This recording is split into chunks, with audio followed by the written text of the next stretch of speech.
이란과의 전쟁. 이게 단순히 새로운 시대의 시작이라고 생각하시나요? 사실은 그게 아닙니다. 세상이 이미 변했다는 아주 강력한 증거일 뿐이죠. 오늘 이 시간에는 하나의 지역 분쟁이 어떻게 이미 진행 중인 세계 질서의 거대한 재편을 남김없이 보여주고 있는지 그 속을 깊숙이 들여다보겠습니다. 지금 가상으로 벌어지고 있는 미국과 이란의 전쟁 말이죠. 이게 그냥 한 지역에서 끝나는 얘기가 아니에요. 전 세계 경제를 그냥 통째로 뒤흔들고 있거든요. 그런데 이 충격, 이게 눈에 보이는 게 다가 아니라는 거죠. 우리가 흔히 보는 뉴스 헤드라인 있잖아요. 뭐 유가가 폭등했다, 물자가 부족하다, 이런 것들 말이죠. 근데 그 이면에는 우리가 너무나 당연하게 생각했던 이 세계의 판 자체가 그 구조가 뿌리부터 흔들리고 있다는 훨씬 더 큰 이야기가 숨어 있습니다. 도대체 지금 무슨 일이 벌어지고 있는 걸까요?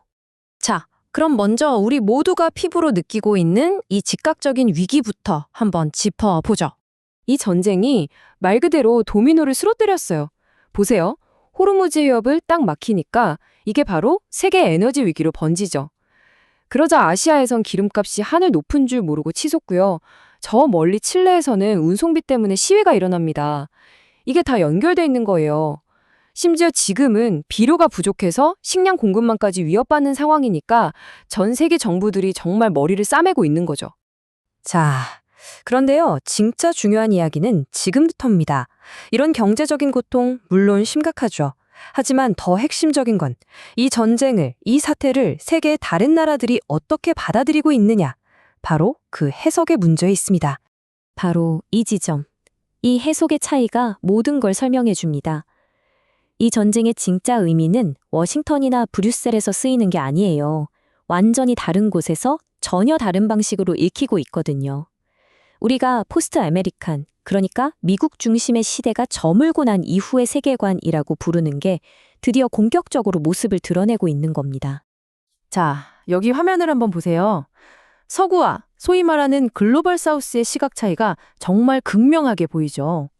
서구에서는 이걸 어떻게든 관리해야 할 좀 잘못된 지역 분쟁 정도로 여기는데 나머지 대다수의 세계는 이걸 드디어 미국의 힘이 빠지고 있구나, 새로운 현실이 시작됐구나 하는 확인 도장처럼 받아들이고 있다는 겁니다. 이건 그냥 의견이 다른 수준이 아니에요. 완전히 다른 세상에 살고 있다는 뜻이나 마찬가지입니다. 바로 이겁니다. 마티아스 스펙터의 이 말이 지금의 상황을 정말 날카롭게 보여주죠. 더 이상 미국은 세계 질서를 지키는 현상 유지 세력이 아니라는 거예요. 오히려 예측할 수 없는 방식으로 판을 흔들어버리는 혁명적 세력으로 보이기 시작했다는 거죠. 미국 백악관은 사실 이란을 두 번째 베네수엘라 정도로 생각했던 것 같아요. 그런데 이건 정말 큰 오판이었죠. 상황을 완전히 잘못 읽은 겁니다. 베네수엘라와 달리 이란은 수천 년의 역사를 가진 문명 국가잖아요. 그 저력과 회복력을 무시했다가 결국 미국의 힘에도 한계가 있다는 것만 전 세계에 똑똑히 보여준 셈이 됐습니다. 자, 이렇게 세상이 바뀌니까 각 나라들도 가만히 있을 수 없겠죠. 살아남기 위해서, 또 성공하기 위해서 완전히 새로운 게임의 규칙, 새로운 플레이북을 짜기 시작했습니다. 여기서 아주 중요한 개념이 나옵니다. 바로 전략적 자율성이라는 건데요. 이게 뭘까요? 쉽게 말해서 더 이상 미국 편에 설 거냐, 중국 편에 설 거냐, 이런 양자택일의 시대가 끝났다는 겁니다. 이제는 미국과도 중국과도 또 다른 강대국들과도 모두 좋은 관계를 유지하면서 그 사이에서 줄타기를 하는 거죠. 왜? 바로 우리, 자국의 이익을 극대화하고 누구에게도 휘둘리지 않기 위해서요. 이게 새로운 시대의 생존법입니다. 이게 바로 그 새로운 생존 가이드입니다. 시장도 한 군데에 올인하지 않고 기술도 한 나라에만 의존하지 않는 거죠. 모든 강대국들과 두루두루 잘 지내면서 위험을 분산하고 그 사이에 자국 경제의 맷집을 키우는 겁니다. 지금 브라질부터 태국까지 전 세계의 많은 나라들이 바로 이 전략을 쓰고 있어요. 저명한 외교관인 키슈오 마부바니의 비유가 아주 적절한데요.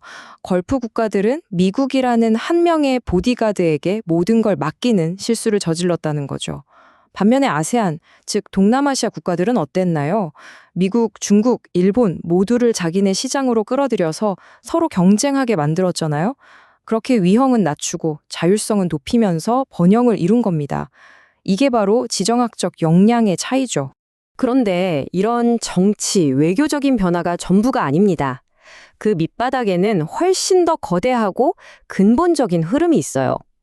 바로 주요 강대국들이 이제 서구 모델을 따라가는 걸 그만두고 자신들만의 고유한 역사와 문화, 즉 문명을 다시 전면에 내세우기 시작했다는 겁니다. 이른바 문명국가의 부상이죠. 이 고양이가 호랑이가 되었다는 비유, 정말 기가 막히지 않나요? 예전에 중국은 몸을 낮추고 조용히 힘을 키우는 고양이 같았죠. 하지만 이젠 아닙니다. 완전히 거대한 호랑이가 되어버렸어요. 세상은 이제 이 호랑이에게 고양이처럼 얌전히 굴라고 요구할 수가 없게 된 겁니다. 그리고 키쇼 마부바니의 이 말은 이게 단순히 중국만의 이야기가 아니라는 걸 보여줍니다.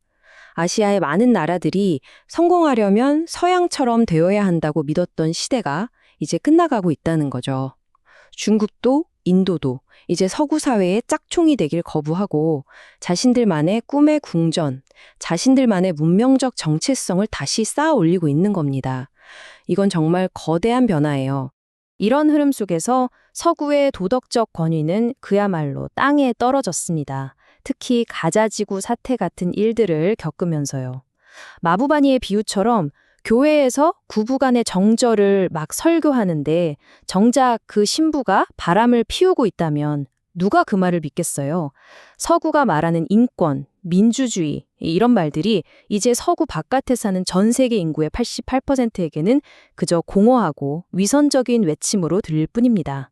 자, 그럼 이런 상황에서 과거의 힘을 정당화해주던 그 낡은 도덕적 명분들이 다 소용없어지면 그 다음엔 과연 어떤 세상이 올까요? 여기서 정말 어려운 질문을 마주하게 됩니다. 위선이 비도덕보다 차라리 나았던 걸까요? 강대국들이 최소한 우리는 옳은 일을 한다고 말이라도 했던 과거 세상과 이제는 그런 척조차 할 필요가 없다고 대놓고 힘을 내세우는 세상, 과연 어느 쪽이 더 안전할까요? 마티아스 스펙터의 주장은 바로 이겁니다. 강대국들이 더 이상 자신들의 행동을 도덕적으로 포장할 필요조차 느끼지 못하는 세상. 이건 더 솔직하고 정직한 세상이 아니라는 거예요.